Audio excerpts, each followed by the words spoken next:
listening to Smashing the Party. This is your host, Nate Baumberger.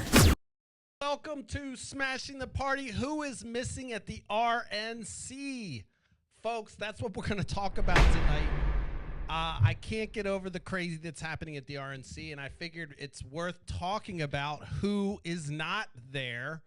Everyone's covering the RNC right now, so I figured I told my team of researchers, do something different. So let's talk about who's not there. Then when I find out, New York Times did an article. Let's see if we can find that one real quick.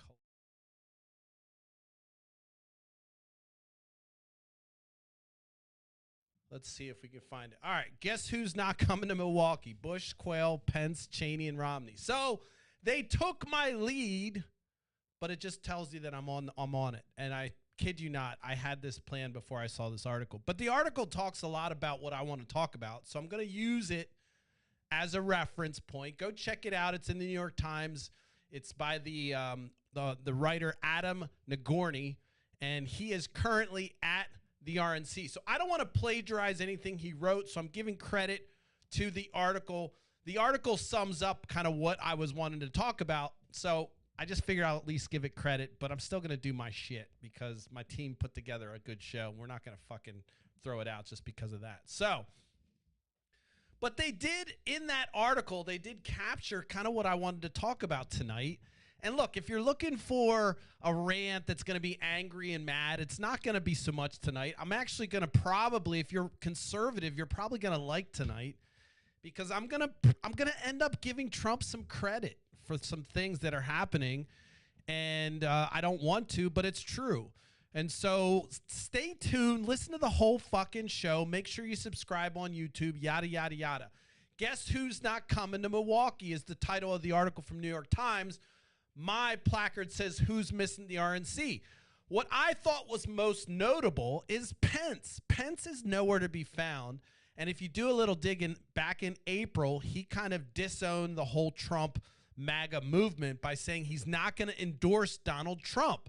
Now, this is the vice president, the former vice president of the United States, that said he's not going to endorse Donald Trump for president. I don't know why this isn't mainstream news. Maybe it is. Maybe it's just we just don't care. But this is the big one that I was thinking, like, Pence, where's Pence? You know, remember the fly landed on his head, and then he said, you know, there's no such thing as systemic racism, and the right went, yeah, that's right, and now Tim Scott's running around saying the same fucking dumb shit. But anyway, Mike Pence, the guy that can't be left alone with a woman unless his wife's there, that's his words, not mine. Kudos to him. It's weird, but just, I guess, a little gatekeeping. He needs his wife to be there in case he gets a little handsy. He's like, oh, my wife's not here, my hands. I don't know what the fuck. But that was Mike Pence.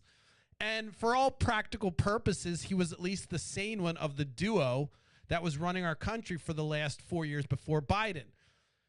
And he was kind of shirked in the background. Now, we know that there was essentially the coup that took place, or the fake coup. They had, like, writings and markings of talking about lynching Mike Pence. So this is a real thing that happened. I'm not making it up. So, I mean, maybe that's the reason why Mike Pence didn't want to endorse Donald Trump, because Donald Trump essentially incited the riot that tried to take him off the map. I don't know, but it's noteworthy. And then the Republican National Convention, where everyone in the Republican Party is supposed to be unified, you have Mike Pence nowhere to be found. I think that's significant. The article goes into depth to talk more about the other notables that aren't there. Bush, Quayle, Pence. I don't know if Bush would roll in, but Quayle, Pence, Cheney, John Boehner. Where's Paul? What's his name? Paul, who was the dude? Damn it. Speaker of the House. Speaker. Paul Ryan. Where's he at? Like, you don't see him front and center. You really see right now Donald Trump's party. And that was my larger point. That's the point that this article makes. And it does it more articulate than I do. But I think it's notable, in my opinion, that the vice president, Mitt Romney, Dan Quayle, the former president, Liz Cheney, all the Cheneys, nobody's backing Donald Trump at the convention, which is where they're supposed to unify. Now, I think there's a lot of things going on in the convention that are going to be good for Donald Trump. One of the things that is happening at the convention is they finally codified their platform this year. They actually have a platform. And so what's interesting about that platform is they took out the language for abortion. They're just saying, well, you know what? We're just going to leave it states' rights. So one of the reasons why Pence may not be present is because he's not happy, as he's stated in the news. You can Google it. He's not happy with the current Republican platform because they softened the language on abortion. Now, I find that an interesting play, especially with Project 2025 coming out with the real strong language against abortion. And then the RNC platform being codified on Monday takes out a lot of the language, and the reasoning is because they want to leave it to the states.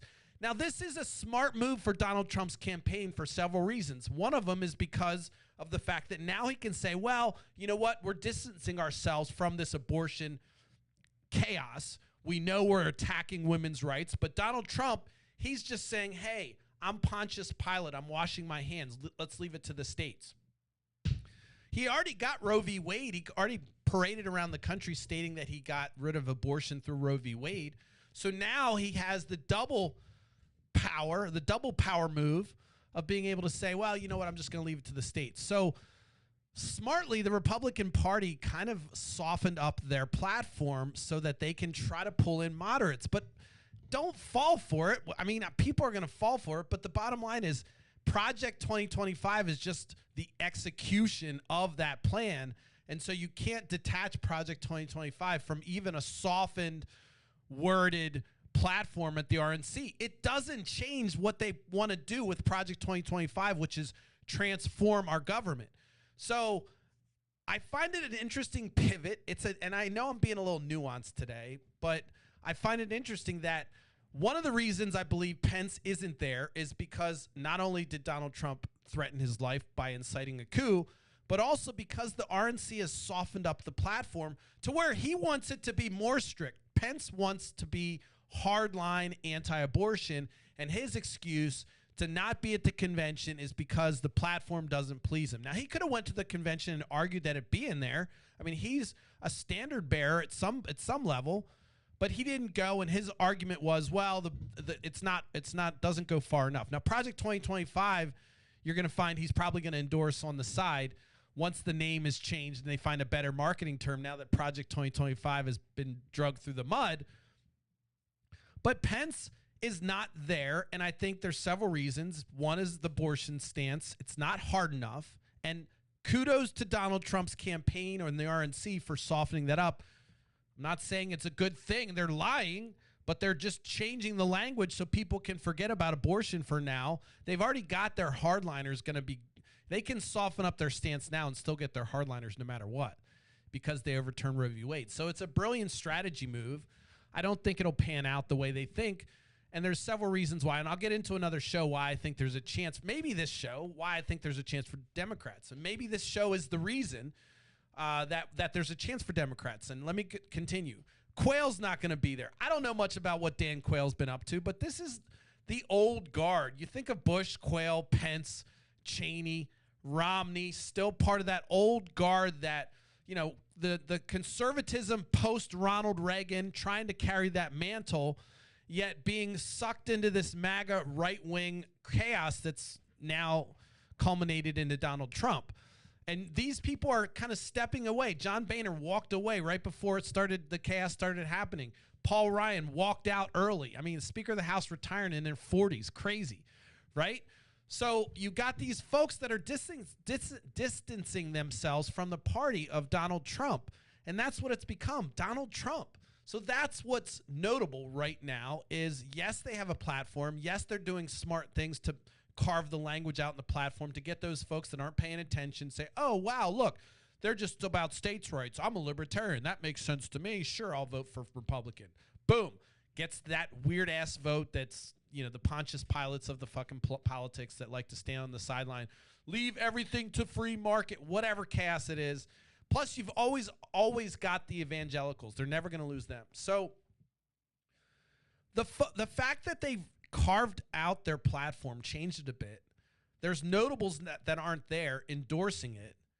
I find that is where the opening is for Democrats, because you have the old guard, old Republicans. Now, note, JD Vance was a never Trumper at one point, and he did about face to get his power grab. We know that power must be better than Peruvian flake. I don't know. If you don't know, now you know. But he's done an about face and basically filleting Donald Trump, and he's gotten the vice presidency from Donald Trump for doing that.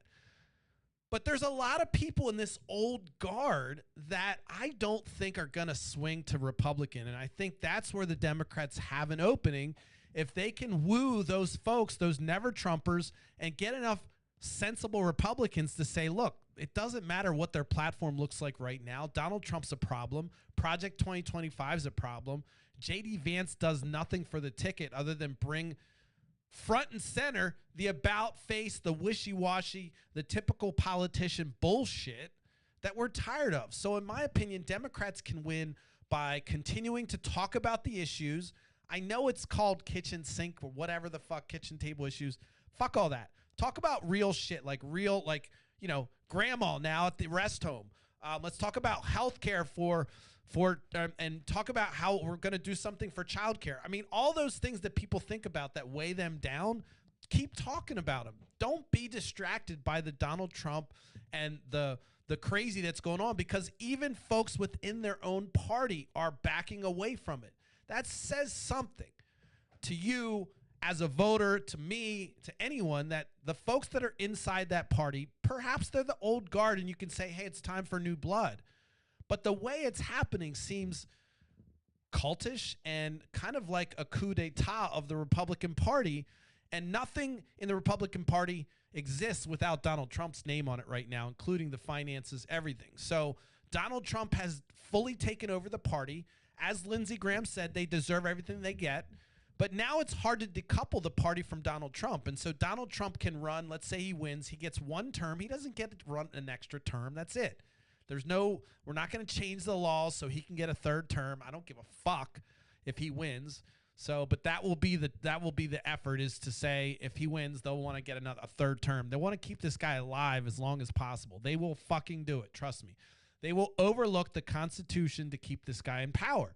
It's crazy, but they're just going full board at this point. So, but I think for when I look at the RNC and who's not there, and I think about the opportunity, and I think about the fear that I have of Donald Trump getting into power, I see an opening in the fact that the old guard is disavowing Trump. And if we can capture some of that old guard juice and say, look, we're still talking about real policies. You may disagree with the approach, but we're talking about real things that people can appreciate. If you talk about the stock market doubled since Joe Biden took power. So, all the economic indicators that they're going to hammer on, except for inflation, which we can tie to corporate greed, are in Joe Biden's favor, in the Democrats' favor. So whether Joe Biden or some other Democrat, Democratic policies win. And so I feel like what's happening at the RNC can happen. It can go crazy. People can watch Marjorie Greene Taylor get up and do her shenanigans. But I think who's not there is important. And I think that is also where Democrats can capture and win this thing by being the sane party, by being realistic. I don't think it's going to be a problem if they swap out Biden for another candidate, because at this point, that would show that to the American people that they're the party that sees and believes and what they show you and tell you is real. So this whole charade around Biden and acting like it's okay is weird. Now, I'm going to vote for Biden no matter what, if he's, as long as he's on the ballot. But I think there's an opportunity for Democrats to shine by sticking to the things that people care about, not getting lost in the chaos that's coming. We know Trump brings chaos. Ignore it. Don't respond to every single thing he does or says. Now, the press is going to chase him because that's where they get the clicks. But Democrats, it's okay, in my opinion, if you're not getting the clicks and you're in the background, but you're getting stuff done. So I see one of the problems with right now, I'll say it again, right now with the RNC is you have a lot of folks that aren't backing the RNC, and it's only the Trump core. And so that could mean a couple things, a couple opportunities for Democrats. It could mean that, the party has thinned down to where it's the core base around Trump and that's it, and they can't pull a majority and win in November. Or it means that Democrats have an opportunity to win over some of those folks and maybe get some of the old guard into backing. I don't know what these folks think when they say, "Oh, I'm not going to vote for Trump. I'm not going to vote for Biden, but I'm going to write people in." I mean, someone's got to have a sit down with some of these folks that make that statement. I've seen senators and former Republicans state, well, they'll just write people in. I mean, come on, you're just as fucking bad as a libertarian saying, "Oh, it's always somebody else's fault. I'm just on the sidelines. We can't get my utopia done, so I'm just going to root for, whoever's fucking not winning." It's just weird ass shit. So it's non-committal, and I think it's lame. But anyway, so I know I didn't go into too much detail about some of the other folks, but I think that this article does it justice. I'm not going to try to redo the article, but I think it's something to keep an eye on to say, where are all these folks that were the old party mantle, the leaders of the party? Where are they? And are they cowards, or has Trump fully commandeered the party where they have no voice? Would they really get booed if they got on stage at CPAC or at the RNC, which, by the way, looks more and more like CPAC?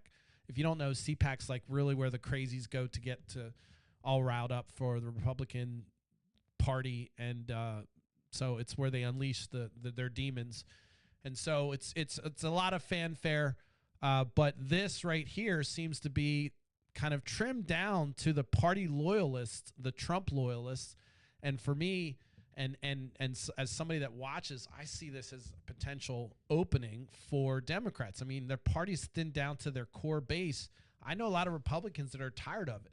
They're not looking forward to Trump getting in office and sucking all the oxygen out of the air. So not only the existential threat toward democracy, and that's not bullshit. We can talk about it. We can break it down. Words matter. You can't just say Trump's words don't matter, but the words he uses matter, and he talks about anti-American things all the time. It's just a fact. Doesn't mean that I want anything to happen to him. So, one of the things that's going on right now too, along with the RNC, is because of this assassination attempt, you have folks that are saying you got to be careful about what you say as opposed to criticizing Donald Trump. And no, you don't. You can look at a duck and it quacks like a duck and walks like a duck, and you can say it's a duck. It doesn't mean people need to come and shoot the duck. It's just an establishment that it's a duck. So, there's a lot of crazy going on, but I will say that while the crazy happens, you notice that some of the party elders are standing back, not participating in the crazy. Some of them are still senators. Some of them still have power in their local communities as well. So despite the fact that they may not have a huge social media following or whatever, these folks still have a lot of pull and sway in the party. And I feel like the fact that they're not there is an opening for anybody that's paying attention in the Democratic Party. But we know how the Democrats run campaigns. They want to listen to everybody, and they want to hear everyone's opinion before they get things done. Not to saying it's a bad thing, but it's really nice to see the Republicans. Not nice, but it's funny to see the Republicans just march in goose step when they want to get something done. Anyway, so where does this go from here? I don't know. I don't see JD Vance adding a lot of value. I see the lack of major old school Republicans not participating in this convention as a larger story here. The fact that Mike Pence is nowhere to be found is a huge story that just it has to raise questions about the integrity or the quality of candidate that Donald Trump is if you have people running away from him that know him. And it's only the party loyalists, the fans, the cult fans that are following him. And so to me, this looks like an opportunity for Democrats to stay serious, to stay focused on the issues. Despite Joe Biden's age, sell the issues. So if you need to swap him out, you can, and you'll be in good shape. That's my idea. That's my opinion on how Democrats can win this race. Republicans right now, they're riding the wave of an assassination attempt and their RNC. I think they're as maybe prematurely ejaculating because I think that they're going to have to keep that momentum up until November. So pardon the double entendre, but I do believe that they may have spuged a little bit too early, which is why if you're going to plan an assassination attempt like some of the crazy people on the left are suggesting, then you probably want to do it closer to November.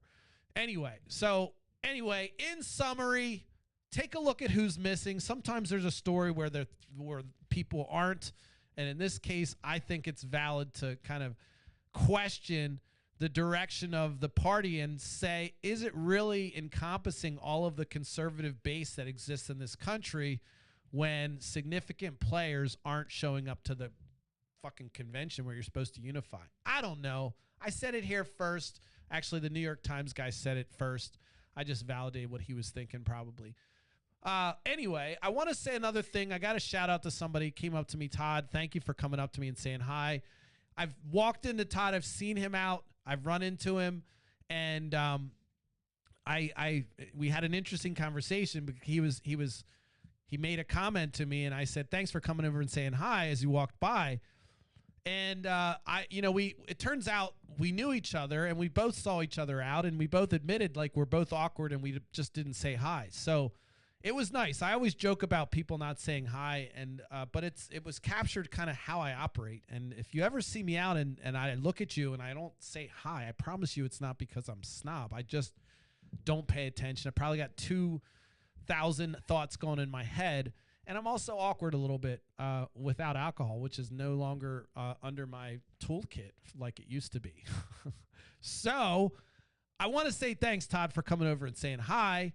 I also want to say, I love that you said you listen to the show. Thank you for that. One of the things that he said I thought was interesting is like sometimes you go a little too hard, but you need to. And, I thought that was interesting. I like it. Todd broke the first rule. You're never supposed to come up and tell me that you listen to the show. It's okay, Todd. I forgive you. But it's always nice when people come up and say something. I promise you, even when I joke about not doing it, it's nice. It gives me a little boost. And quite frankly, I've been going back and forth with where I'm going to take the direction. You see a lot of folks doing interviews. I get it. I know everyone wants interviews. I like to do my rants. I know I'm not getting the pulls. By the way, I switched my hashtag today, so we'll see what that does. I've been intersecting with Shannon Sharp on YouTube, so absolutely you click on my hashtag and it just goes to his show. So I fucking had it first. But anyway, I want to say, like, all the support and every time someone comes up to me, it's really nice, and it does keep encouraging me to come back, even on those days where you kind of, I've been waffling on the direction here, and I want to stick to my guns and do what I enjoy, but I also know that, if I really want to reach more people, I have to kind of change things up. So that's in the works. I don't know what it means. I don't know. Again, I have so much content out there, but I just want to let you know that I am aware of my following. And every time I think I don't have a following, I go out and see people that say, hey, I listen to your show. So it's not, the numbers lie a little bit. I think I have more people that are aware of it than maybe the YouTube follower list shows. And most of that's through Facebook and Instagram. But anyway, I just want to say thanks. It's always nice to have a fan walk up and talk, and especially somebody that I knew and worked with. Apparently, when I was at Sterlow's office, we had some conversations. So I just like it. I like to know that people listen. And, oftentimes I go home and I listen. I've been listening to my own stuff lately and watching and trying to figure out how I can make it more dynamic and fix my gaps and pauses and make them sound like they're coming out of a cadence. And I've looked at today's and I look at old ones and I see the improvement, and I hope you guys too. And I hope you understand, I've considered even going into radio just because so I can get some more experience doing this. And I know that might sound like delusions of grandeur, but I'm not afraid to just change up and try something. But I'm really enjoying it, and it's lovely when people come up and say they listen. Thanks, Todd. Thanks for the support. Continue to follow, subscribe. I need the subscribers on YouTube. I'd love to get to 100 by the end of the year. I'm at 57. All my other platforms look like I'm a normal podcaster, but my YouTube looks like I have no followers. So do yourself a favor. Do me a favor. Subscribe to YouTube.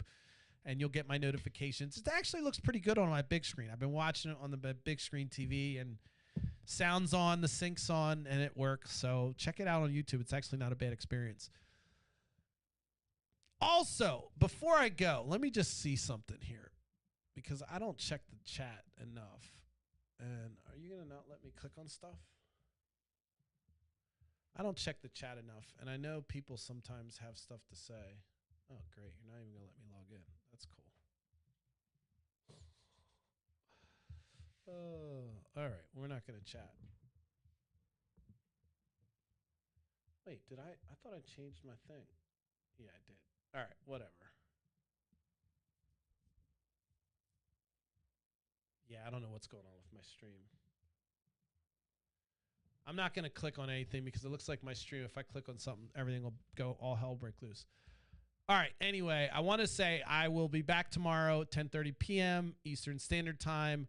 We've got a new hashtag, Smashing the Party. That's what my title is.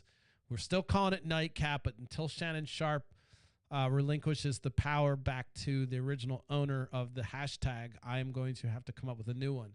So make sure you subscribe, click on the link, see what I'm talking about. Love you guys. I really do appreciate all the love, and especially the folks that have been sending me stuff that they want me to talk about on here. I love it. I didn't forget about you. We will talk more about it. Stay tuned. Be safe. I'll see you tomorrow. I think so. I think I will see you tomorrow.